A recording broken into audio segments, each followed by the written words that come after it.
How's it going, everyone, and welcome to the Thinking Blue podcast. I'm your host, Blake Harris. On today's episode, we're going to be talking about whether or not the Dodgers should try to acquire Nolan Arenado from the Rockies, and whether or not that would be the smart move for them. I'll also be discussing the latest with the Mookie Betts rumors and going over my personal Hall of Fame ballot. If you haven't already, make sure to follow me on Twitter at BlakeHarrisTBLA, where I post a lot of great Dodgers content. It's definitely a must follow if you're a Dodgers fan. And also, don't forget to subscribe to my YouTube channel, turn on those notifications so you never miss a video. Also, you can officially now listen to these episodes on Spotify and Apple Music.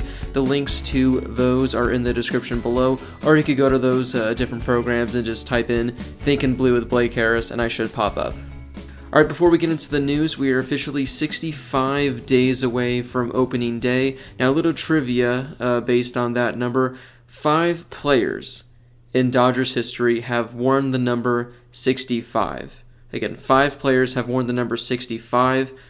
How many can you name? So if you're watching on YouTube, I'm going to give you 15 seconds to type in as many names as you can in the comments. Or if you're listening on Spotify, Apple Music, just try to come up with however many you can in 15 seconds. So 5 players have worn the number 65, 15 seconds.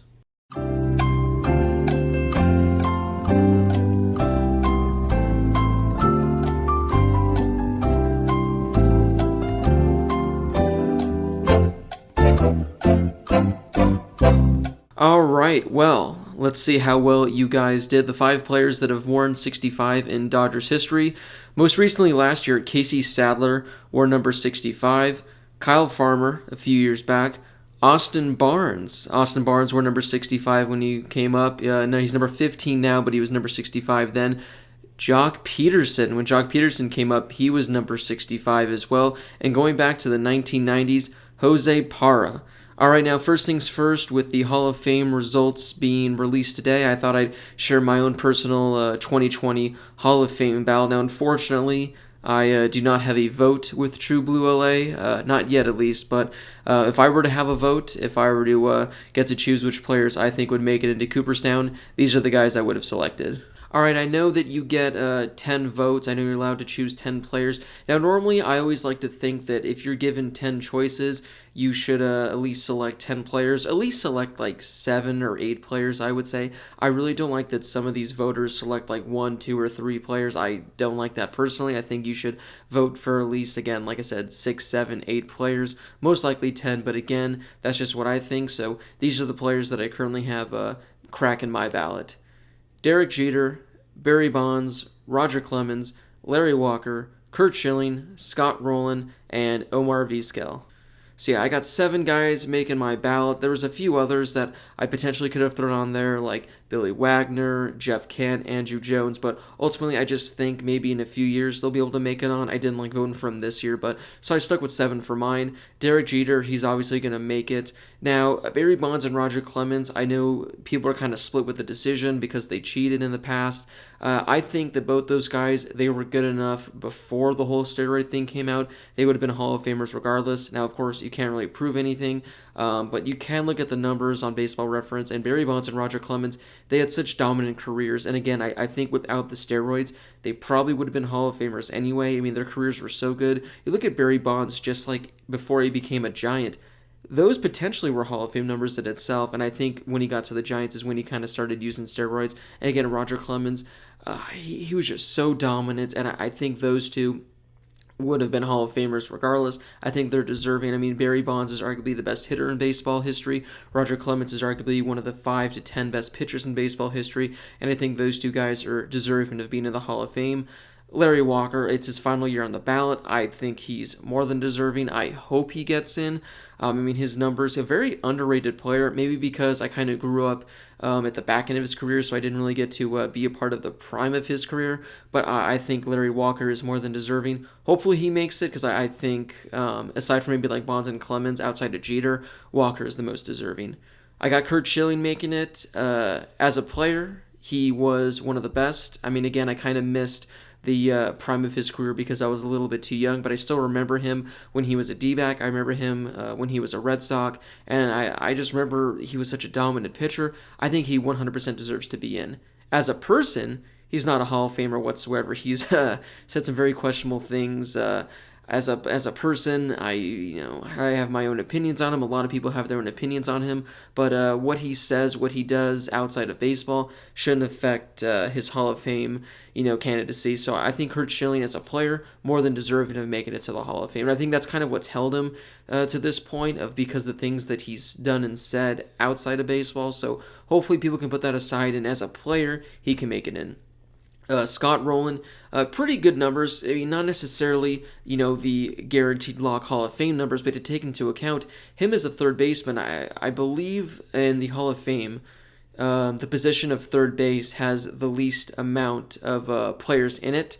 And with that being said, I think Scott Rowland can get the edge in there. I mean, Scott Rowland had a really good career. Again, kind of was on the back end when I started getting into baseball, so I really didn't get to experience the prime of his career, but a really good third baseman, one of the best third basemen over the last 20 to 30 years, and I think that alone should help his case of getting into the Hall of Fame. I don't think he's going to make it in this year necessarily, but I think a few years down the line he will be able to. Again, third baseman it's a very, very small number of guys that can make it into the Hall of Fame. For whatever reason, it's very weird how third base is kind of like the smallest amount of guys that crack Cooperstown. So Scott Rowland, he has my vote. I don't think he makes it in this year, but I think eventually down the line he'll make it in. And my final vote goes to Omar Vizquel, who, I mean, I got to see him play a good amount as well, considering he played in the MLB for, 25 years or something. Now, I get offensively, he has nowhere near the numbers that are required to get into Cooperstown. I mean, offensively, he was average at best for the shortstop position, but you have to take into account defense. Defensively, Omar Vizquel is, I think, like one of the 10 best defenders in baseball history. I mean, throughout his career, he had 272, had an OPS of 688. Those aren't really ideal numbers. However, he did come up just shy of 2,900 hits. Now, granted, he did play from, 1989 to 2012, so he played just about 25 years. So if you're playing 25 years, playing, nearly 3,000 games, you would expect a player to have that many hits. So he finishes with 2,900 hits. But like I said, defense is what I think should and what probably will get him in. He was an 11-time Gold Glove winner. I mean, he had that stretch from, I'm looking at this right now, 1993 until, 2001, where he was a Gold Glove winner, won a few in 2005, 2006. Defensively, this guy was remarkable. Now, I don't have the numbers in front of me, but I was just watching a video on YouTube the other day that was pretty much going in depth on, the really, analytical Omar Vizquel stats and how good he was defensively. And he was essentially like top 5, top 10, like in every defensive category among like every MLB player in baseball history. So again, you're getting a guy, only hit 80 home runs, only hit 272. However, did have 2,900 hits, so he was almost a member of the 3,000 hit club, which again, if you have 3,000 hits, it's almost like you're a guaranteed lock to make it into the Hall of Fame. So he finished just 100 hits shy of that, and defensively, one of the best, essentially that I've seen, and one of the best in baseball history. I mean, I don't have the number, but I don't think there's that many players in baseball history that have 11 Gold Gloves. I mean, that is an insane amount. He was a 3-time All-Star, so I think for that alone, he should be in the Hall of Fame. He got 43% of the vote last year. Maybe he'll be able to get up to the 50s or so this year, not exactly sure, but I don't think he'll make it in this year, but I think eventually down the line, he'll make it into the Hall of Fame. But yeah, those are my Hall of Fame votes. Leave a comment below as to who you would vote for if you were given votes, and what your thoughts are on people that only vote for 2 or 3 guys. All right, moving on now to some well, I guess not really Dodgers news, but this news relates to the Dodgers in a way, and that's the whole Nolan Arenado situation. Now, I think it was like a few weeks ago, the Rockies came out and they said they're going to explore some potential trade offers for him. They're probably not going to trade Nolan Arenado, but they want to at least see what they can get for him.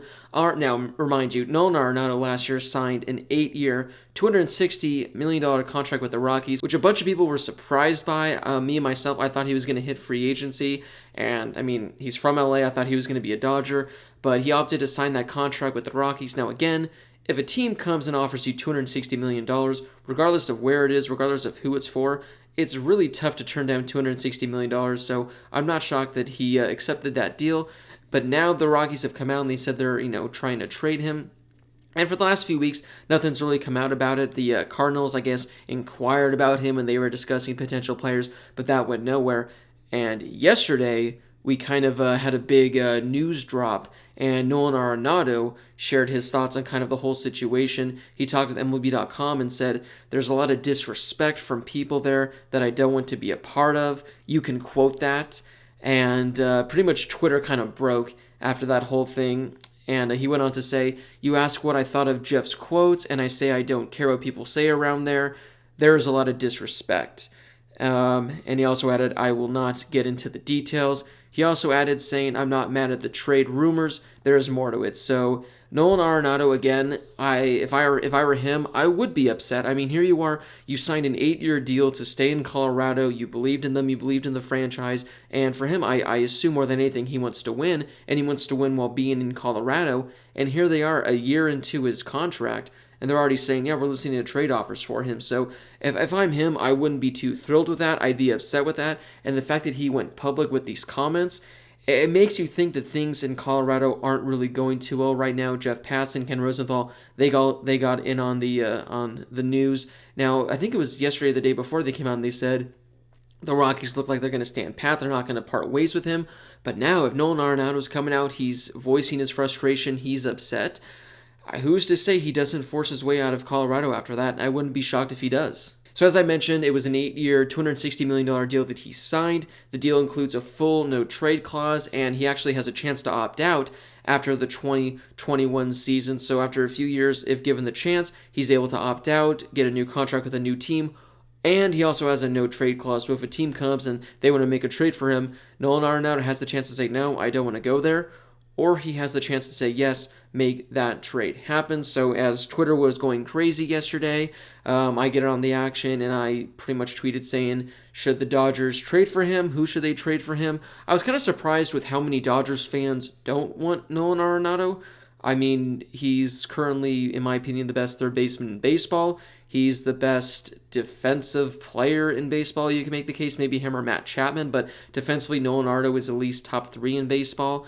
I mean, he's still young. I get the contract's kind of scary, but I don't know why you wouldn't want to acquire a top 10 player in baseball who is from LA. I think he would love to be a Dodger. I think he would love to play for the Dodgers at Dodger Stadium. I was shocked with how many people were against it. Like I said, me, myself, I am fully on board. I think the Dodgers should call the Rockies, make an offer, see what they want back in a potential deal. And now the main reason people were kind of hesitant about Nolan Arenado, it were his home and away splits. Now, when you're playing at Coors Field for half the games, it's expected that your numbers are going to be pretty good. I have him right now. He's played 515 games in his career at Coors Field.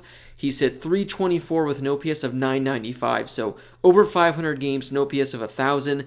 That's pretty good. Hit 129 home runs, 446 runs batted in. So now you go to his away splits. He's played the exact same amount, well, one game more. He's played 516 games on the road, hitting .265, OPS of .799, 98 home runs, 288 runs batted in. He has 60 more strikeouts. I mean, he's walked less. So there's a clear difference between his success at Coors and his success on the road. And me, do I care?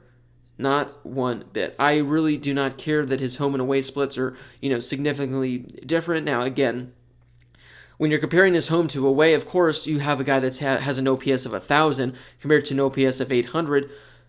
Having an OPS of 800 is still above average. He has 100 home runs. So he's essentially hitting a home run every 5 games.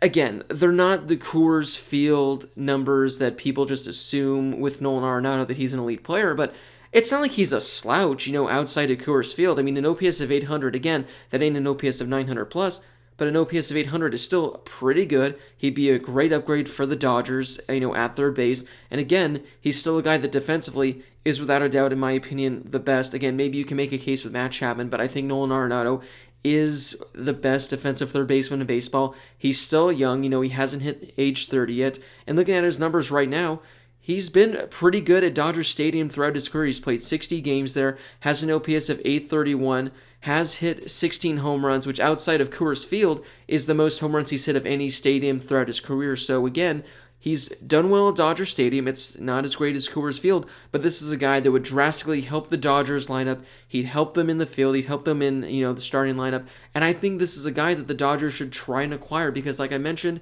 he's only going to be 29 years old this upcoming season. I think he has at least 5, 6, 7 years of his prime left, and he's going to be coming home. He was born in Newport Beach. Went to El Toro High School in Lake Forest, California. I think he would like to be a Dodger, and I think the Dodgers would like to get him. Now, in regards to that, what exactly would it cost to get Nolan Arenado? One, I don't really think the Rockies would want to trade. Well, first off, I don't think they want to trade him in general. And two, I don't think they would want to trade him within the division, especially to the Dodgers. But I know a lot of people say, don't trade him within the division, that's stupid. However, I get you don't want him to go to another team in your division, but you're essentially weakening another team in your division. Like, for example, the Dodgers, they're going to be a lot better with Nolan Arenado.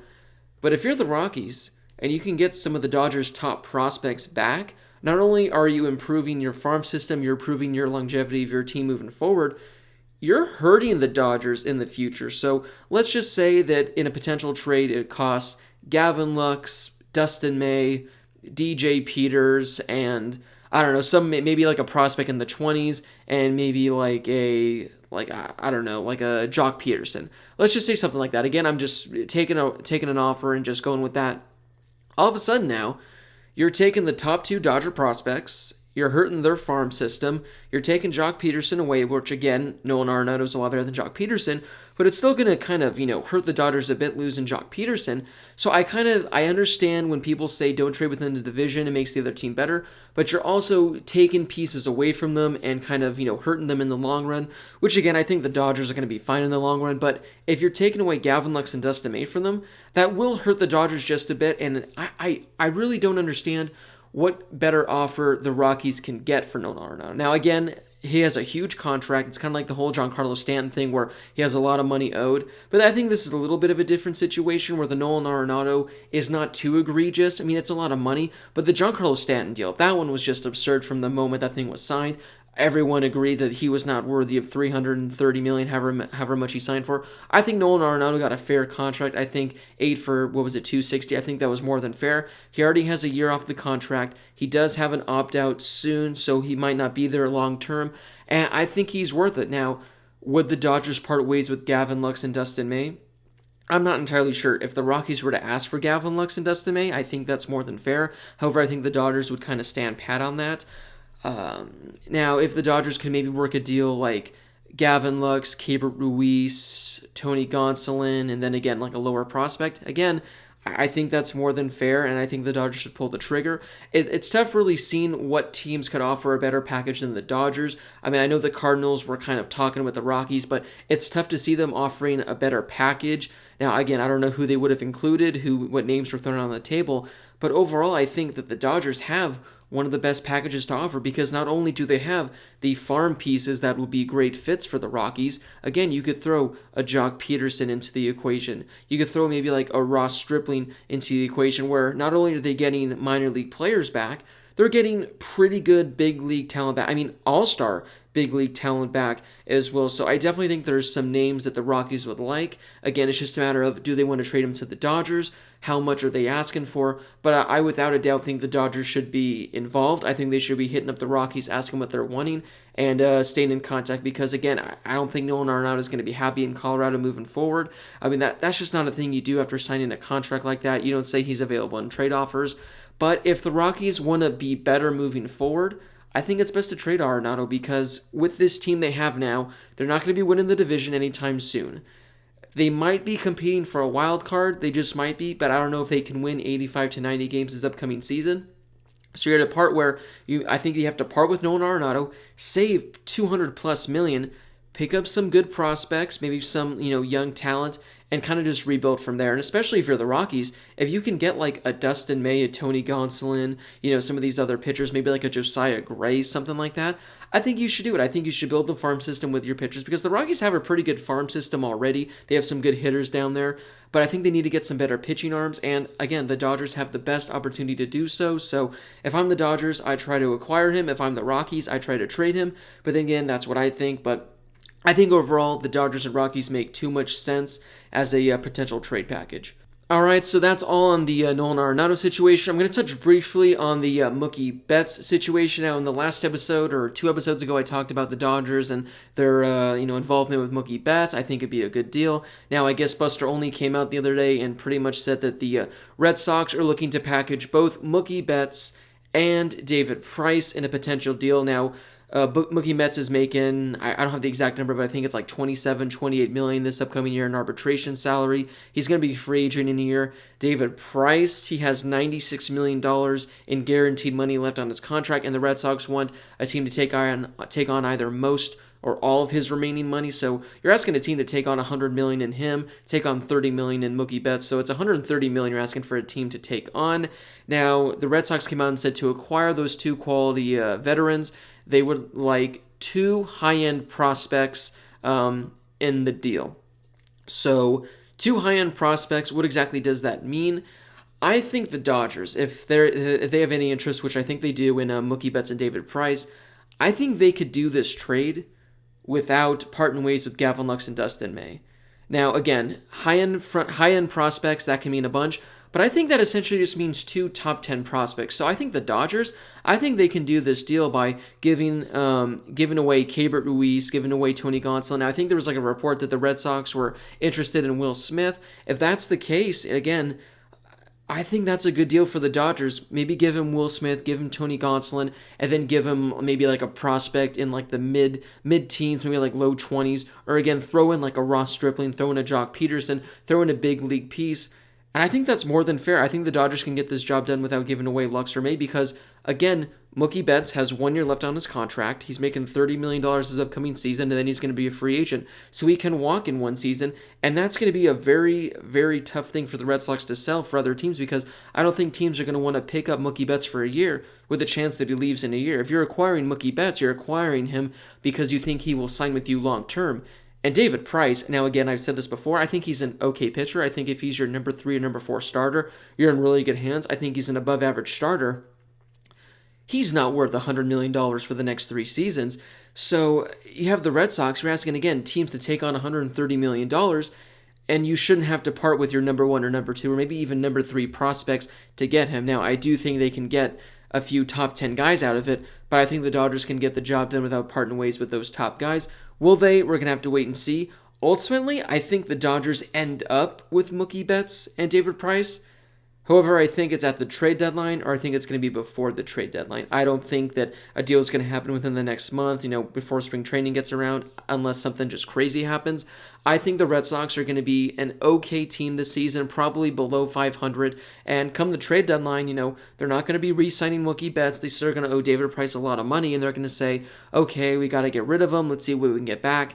And as we've seen in years past with Manny Machado, Yu Darvish, the Rich Hill, Josh Reddick trades, the Dodgers are always active at the trade deadline, and I think this is their number one priority. I think that Andrew Friedman is already looking at this to be a trade deadline move. And again, if you're able to wait to the trade deadline, I think the price is going to be maybe a little bit less. So maybe you still have to part ways with like a top 3, top 4 prospect, but maybe then you can avoid having to part with like a Jeter Downs or a Josiah Gray, and then maybe you have to go to like a mid-teens and then like a big league player. So again, I think the Dodgers should be interested in acquiring Betts and Price. It would make them better, without a doubt. However, I think that they're going to probably wait until the trade deadline because I think once that hits, the Red Sox are going to be desperate to sell, and I think the price is going to come down a bit, and the Dodgers are going to jump on that. So come August, I will say this right now on January 21st, I think Mookie Betts and David Price will be a Dodger. However, I don't think they'll be Dodgers to start the upcoming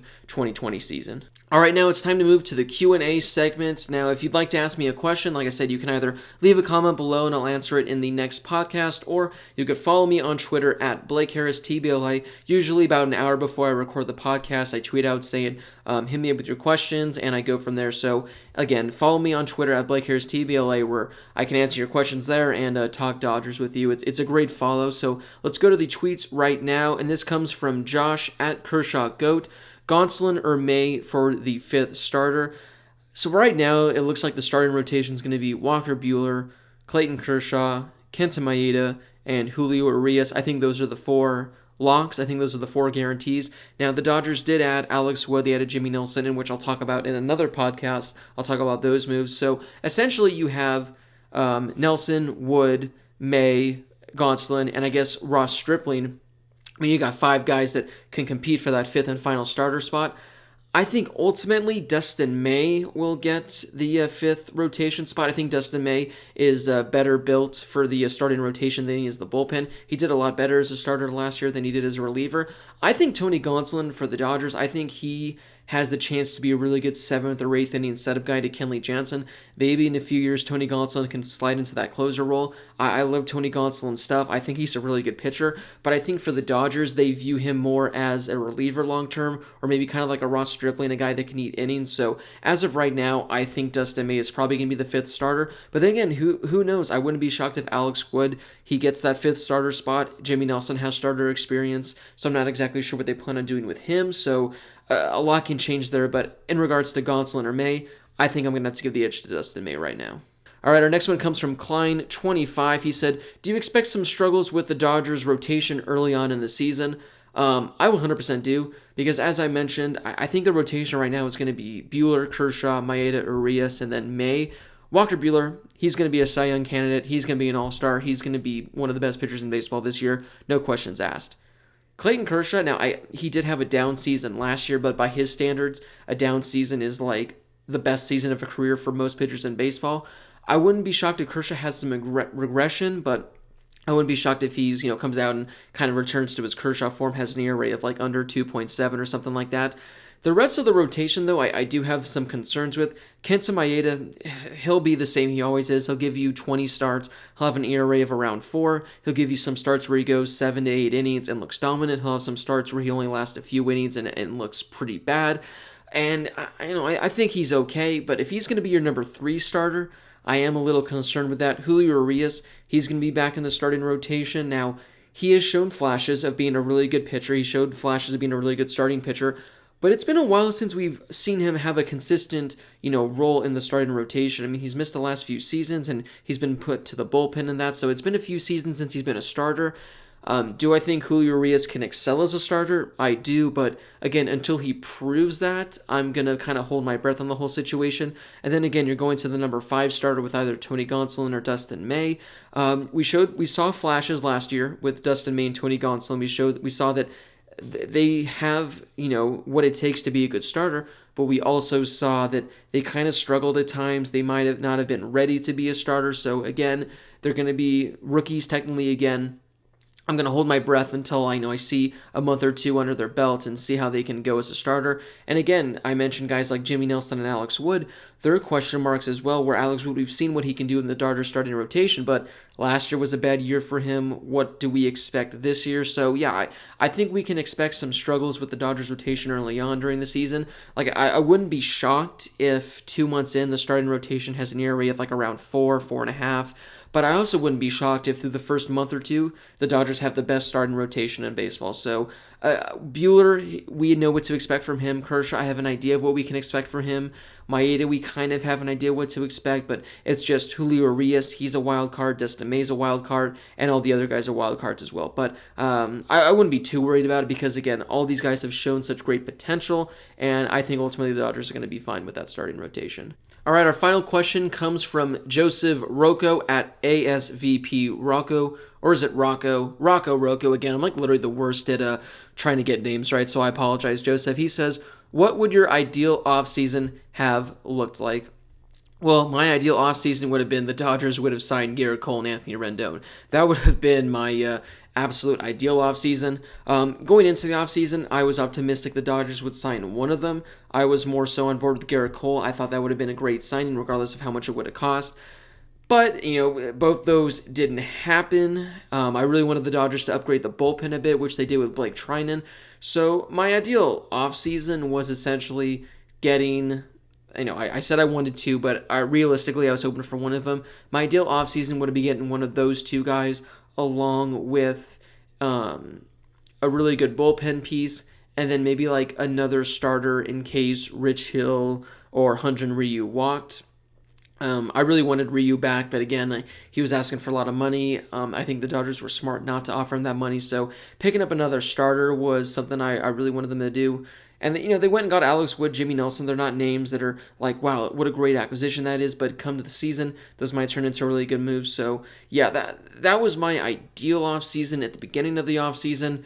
If you were to ask me what my ideal offseason would look like now, it would be maybe for the Dodgers just to acquire just one more piece, whether that be another bullpen arm, whether that be, a more consistent starter, whether this be via free agency or via trade, because obviously, I still want Mike Clevinger and Francisco Lindor, but I don't think that's going to happen anymore.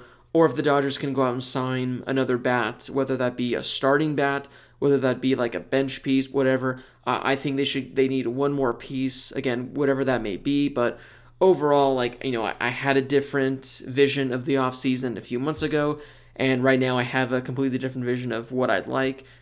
I mentioned it a few minutes ago. I'd really like a Nolan Arenado. I think that would be a great offseason move, but overall, the moves haven't met my expectations, but I'm not disappointed with what the Dodgers have done this offseason, if that makes sense. All right, but that does wrap up this episode of Think in Blue. Thank you so much for watching. If you have any questions you'd like answered in the next episode, leave a comment below on this video or hit me up on Twitter at Blake Harris TBLA. Again, if you haven't already, you have to follow me on Twitter if you're a Dodgers fan. I post a lot of great Dodgers content, lots of fun, interactive stuff. So again, if you're a Dodgers fan, a must follow at Blake Harris TBLA.